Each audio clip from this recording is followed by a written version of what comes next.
28వ ప్రాసురం గోపికలు తమ భక్తి ప్రపత్తులు వెల్లడించటం. కోపమును మానేసి కోరి వరమిచ్చి గోపికల కరుణించు గోవింద. ఆవుల మందలతో అడవులందు తిరిగి ఆహారమును పొందు అల్పులము మేమయ్యా. అజ్ఞానమయమైన మా గోపవంశమున ఆవిర్భవించిన ఆప్తుడవు నీవయ్యా.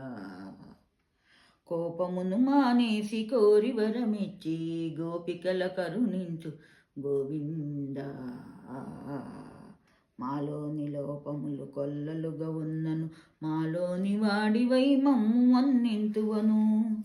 నమ్మకమ్ముతో నీదు మర్యాదలెరుగక లెమ్మురమ్మని ఏకవచనమ్ము వాడాము.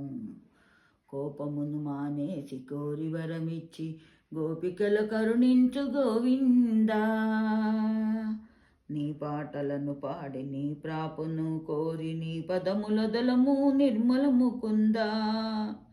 కోపమును మానేసి కోరి వరమిచ్చి గోపికల కరుణించు గోవిందా.